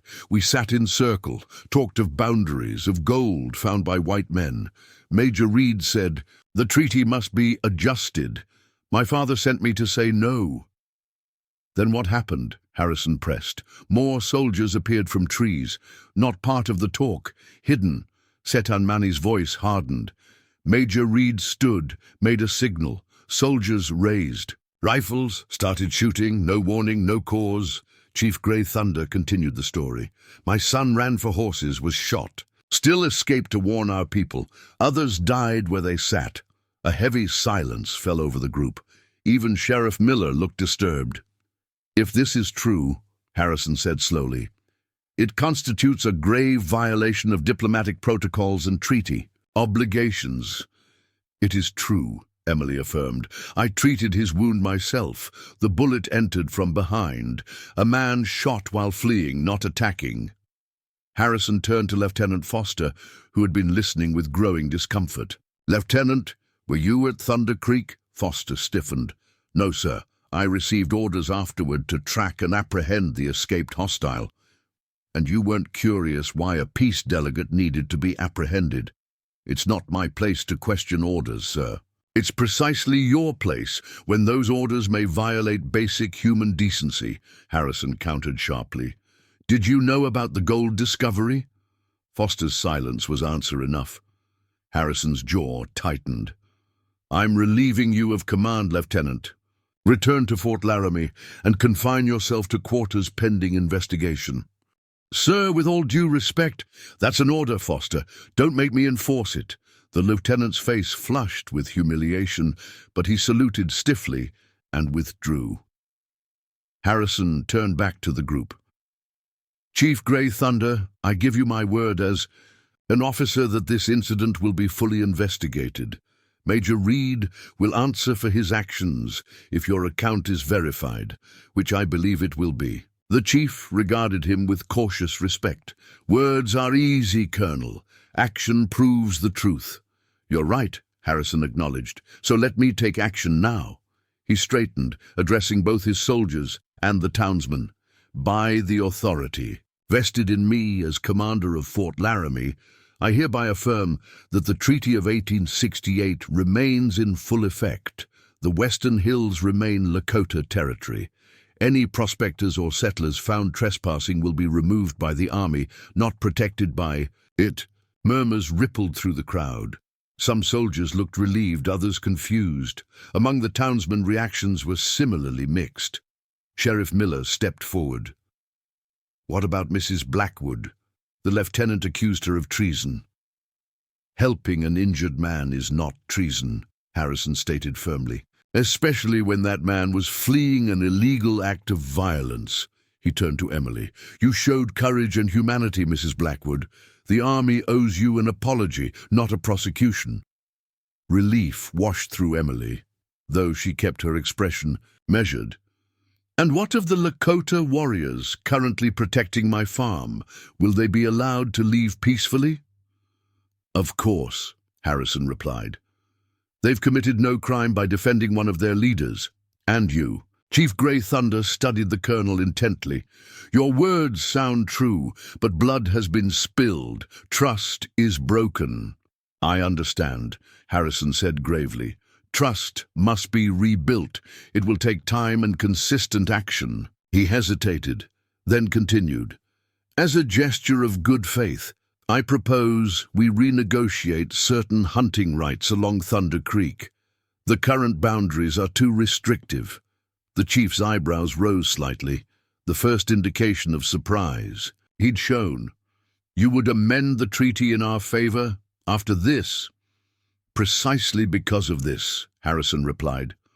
"Wrong must be balanced with right." For the first time, a hint of a smile touched the chief's weathered face.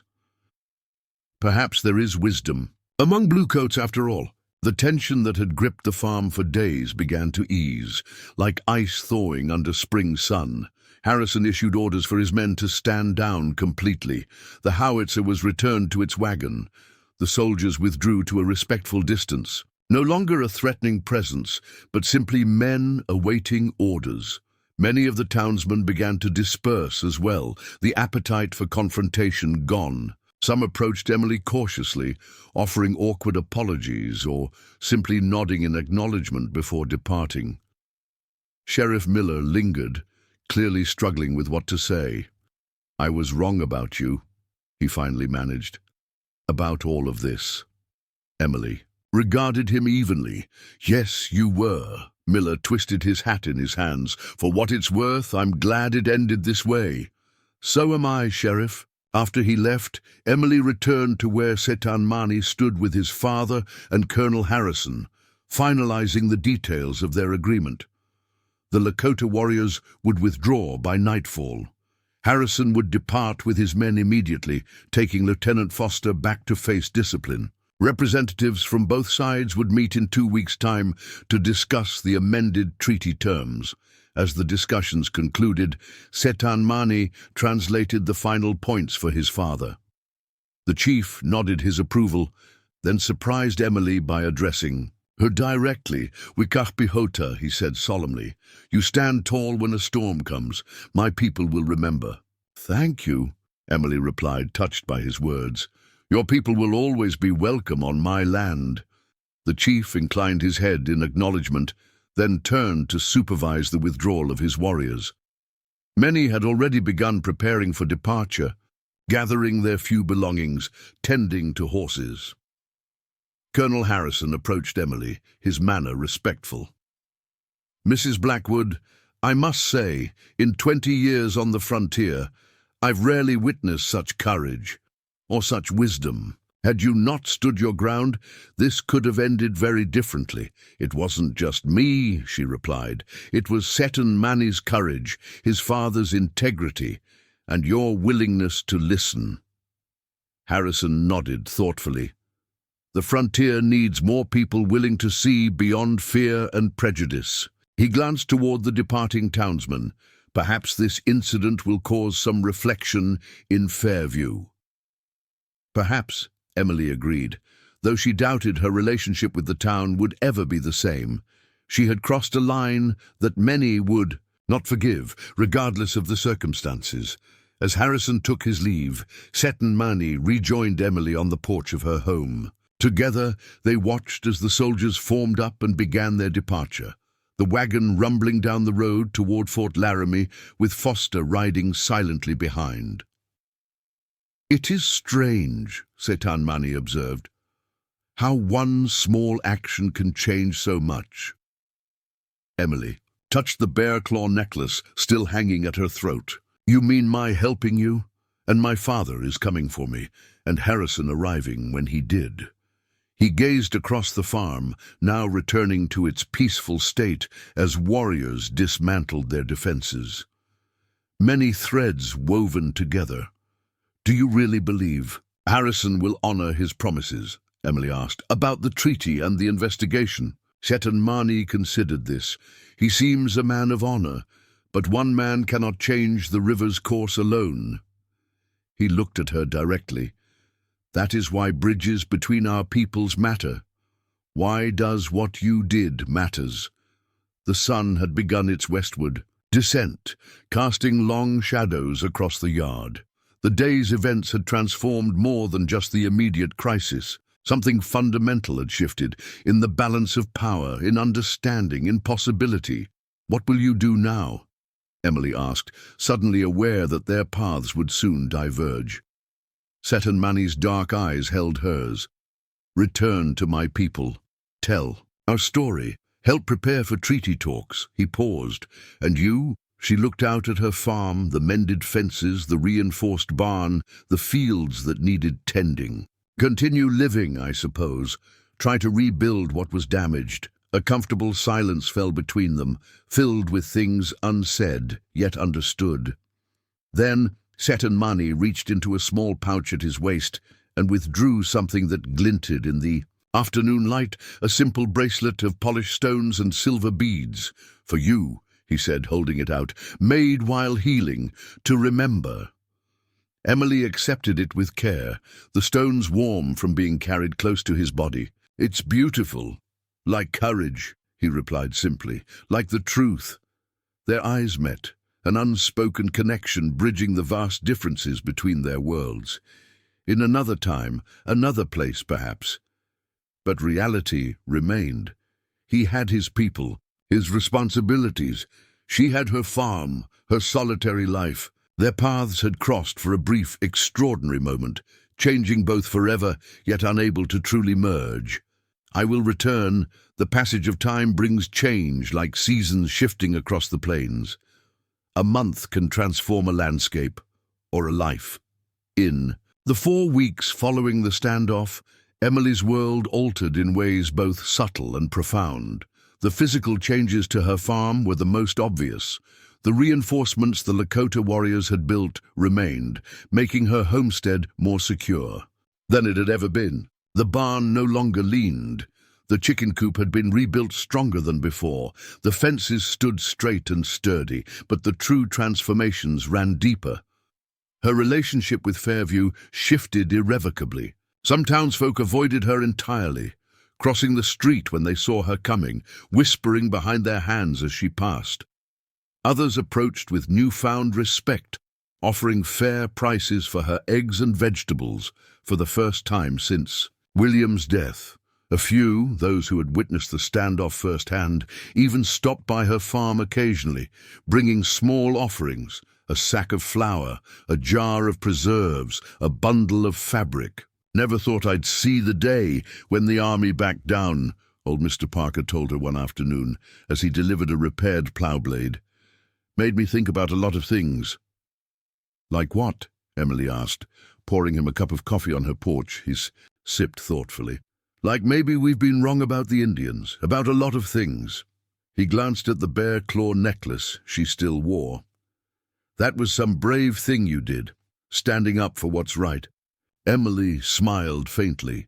"It didn't feel brave at the time, just necessary." Sheriff Miller maintained a respectful distance, but when they encountered each other in town, he tipped his hat with genuine deference. His romantic interests had vanished, replaced by something that resembled genuine regard. News from Fort Laramie filtered back through travelers. Lieutenant Foster had been court-martialed for his actions. Major Reed faced more serious charges relating to the Thunder Creek massacre. Colonel Harrison had personally led an investigation, collecting testimony from both Lakota witnesses and soldiers with troubled consciences. And as promised, representatives from both sides had met to discuss amendments to the treaty. The Western Hills, sacred to the Lakota and coveted by prospectors, remained firmly in tribal territory. Additional hunting rights had been granted along Thunder Creek. It wasn't perfect, and no one expected the peace to last forever, but it was a step toward justice. Through it all, Emily worked her land with renewed purpose. The drought that had plagued the region eased with autumn rains. Her garden flourished. The wheat she'd planted late yielded a modest harvest. She preserved food for winter, repaired what needed fixing, and prepared for the cold months ahead. Each night, she stood on her porch and gazed toward the northern horizon where the Lakota lands began. And each night, she touched the stone bracelet Sitan Mani had given her, wondering if he remembered his promise. When the full moon finally rose, round and luminous over the plains, Emily tried not to watch the road too eagerly. She busied herself with chores, refused to count the days, pretended her heart didn't quicken at the sound of approaching hoofbeats that turned out to be passing travelers. He might not come. He had responsibilities to his people. The distance was considerable. The political situation remained delicate. There were countless reasons why a Lakota warrior, especially the son of a chief, might not risk visiting a white woman's farm. On the third day after the full moon, Emily resigned, herself to disappointment. She had just finished storing the last of her preserved vegetables in the root cellar when she heard it, a single horse approaching at an unhurried pace. She stepped out into the yard, shielding her eyes against the setting sun. A lone rider approached from the north, silhouetted against the golden light. Even at a distance, she recognized the straight-backed posture, the distinctive profile. Sitan Mani had kept his promise. Emily smoothed her hair and brushed dust from her skirt, suddenly self-conscious in a way she hadn't been since girlhood. She waited by the gate as he approached, his paint horse moving with graceful strides. He wore buckskin leggings and a fringed shirt, different from the one she'd cut away to treat his wound. His hair was braided with small tokens, feathers, beads, and what looked like a tiny silver bell that caught the light. The wound in his side had healed completely, leaving him strong and vital. He dismounted with fluid grace, leading his horse the final few steps to where she stood. "Wikapi Hota," he greeted her, his voice warm. "You are well." "I am," she replied, unable to suppress her smile. "And you? Your wound has healed?" Completely. He touched his side briefly. Good medicine. Better healer. Emily felt her cheeks, warm at the compliment. Come inside. You must be hungry after your journey. They settled on her porch as the sun sank toward the horizon. Emily brought coffee and fresh cornbread, along with dried apple slices and the last of her summer berries. Jetanmani accepted the offerings gratefully, eating with the measured appreciation of someone who understood the value of shared food. Your farm looks strong, he observed, gesturing to the reinforced structures. Ready for winter. Thanks to your people, Emily acknowledged. I could never have done so much alone. A comfortable silence fell between them. The evening air carried the scent of autumn. Fallen leaves, distant wood smoke, the lingering warmth of summer's final breath. I wasn't sure you would come, Emily admitted finally. Jetanmani met her gaze directly. I gave my word. Many men give their word, she replied softly. Few keep it so faithfully. He nodded, acknowledging the truth in her statement. My father asks about you, wonders if Grey Star still shines alone. Emily's heart skipped. And what did you tell him? That I would see for myself. Another silence, this one charged with unspoken possibilities. Emily gathered her courage. How are your people? Has the new treaty brought any peace? Jetanmani's expression grew thoughtful. Some. Colonel Harrison keeps his word. Soldiers remove white hunters from our hills. But he looked toward the distant horizon. Change comes, always comes, cannot be stopped, only met with wisdom. What kind of change? More settlers, more soldiers, more forts. His voice held no bitterness, only a pragmatic acceptance. My father believes we must find new ways to survive, new paths forward. And you? Emily asked. What do you believe? Jetanmani was quiet for a moment. I believe borders between people are like lines drawn in sand. Wind blows, rain falls, lines disappear. He met her eyes. I believe in bridges instead of walls. The depth of his statement resonated within her. Here was a man who had every reason to hate white settlers, to reject their ways, to fight against their encroachment. Instead, he sought connection, understanding, common ground. Is that why you came back? She asked. To build a bridge? His gaze softened. I came back for many reasons, some I cannot yet speak. He gestured to the bear claw necklace she still wore. You keep my medicine. Emily touched it self-consciously. Is that wrong? Should I return it? No, he said quickly. It belongs with you now, shows all who see that you stand between worlds, not fully in either, but connecting both. The perception startled her. It was true. She no longer felt fully part of Fairview's community, nor could she ever truly belong to the Lakota world. She existed in the space between, forever changed by her experiences. What happens now? She asked, voicing the question that had lingered since his departure. Jetanmani looked out across her land, considering his answer carefully. Winter comes. You have a farm. I have people. Both need tending. He paused. But paths that cross once can cross again. How often? The question escaped before Emily could consider its boldness. A smile touched his lips, rare and transformative, lighting his solemn features. Each full moon, if you wish it. Hope bloomed in Emily's heart, unexpected and precious. I would wish it. As darkness fell completely, they moved inside. Emily lit the lamps, the warm glow creating a sanctuary against the growing chill outside. Jetanmani studied the simple interior of her home with interest. The handmade furniture, the quilt on her bed, the few books stacked neatly on a shelf. You made these? He asked, touching a carved wooden spoon on the table. Emily nodded. William taught me before he died. Good skill. Creates beauty from simple things. He removed something from his pocket. A small carved figure of an eagle. In flight, wings outstretched, for you. Made a journey here. The craftsmanship was exquisite, each feather detailed with painstaking care. Emily cradled it gently. It's beautiful, thank you. Eagle sees far, Chetanmani explained. Flies between earth and sky, belongs to neither, yet commands both. Like her, standing between worlds. As the evening deepened, they shared stories of growing up on the plains, of learning to hunt and track, of studying with tribal elders. Hers of childhood in Ohio, of traveling west with her parents, of meeting William and building the farm. Two lives so different, yet connected by common threads of joy, loss, and perseverance. You should rest, Emily said eventually, noting his subtle signs of fatigue. You've ridden far today. I will sleep in the barn, Chetanmani stated, rising from his seat. Emily hesitated, then found her voice. There's no need. The spare room is ready.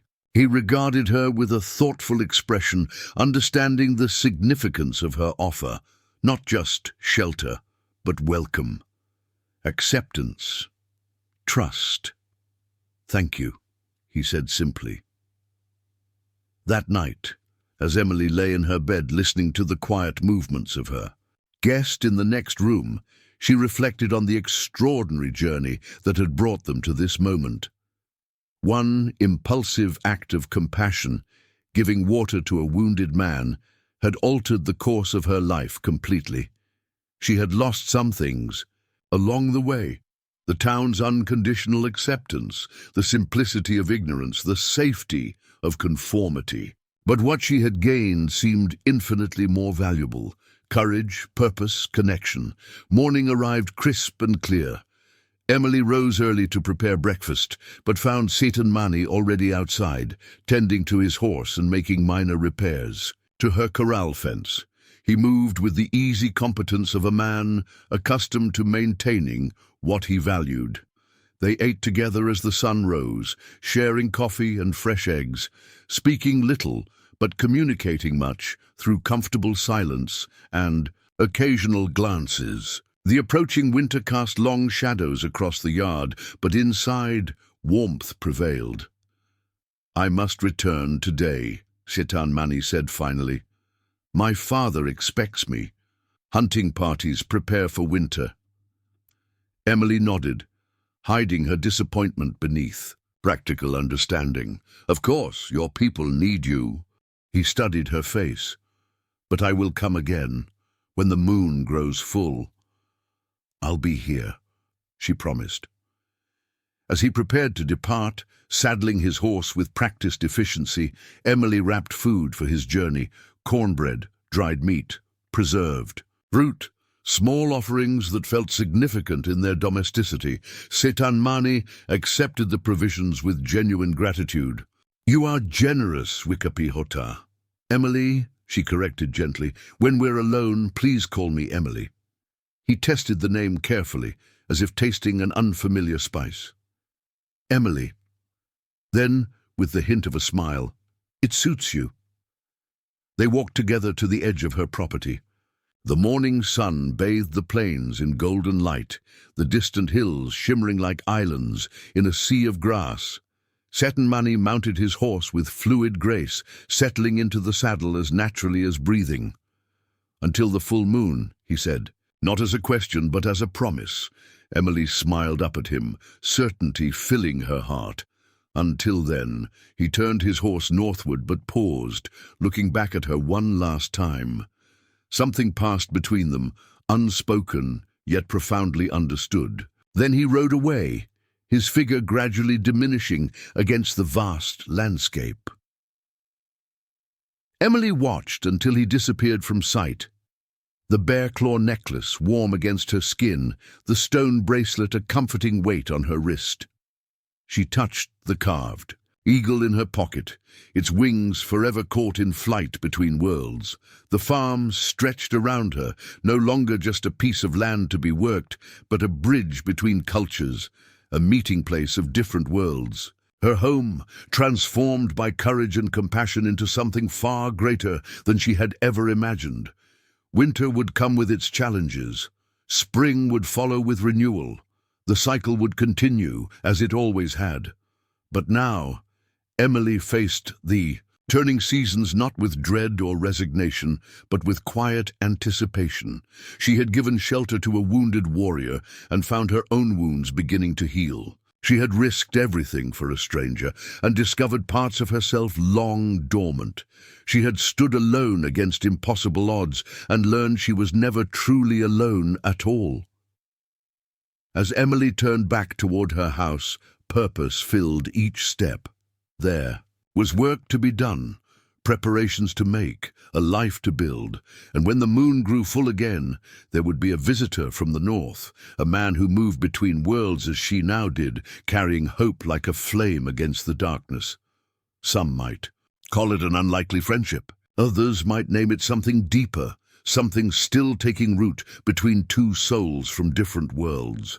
Whatever grew between them would require courage, patience, and faith, qualities Emily now possessed in abundance.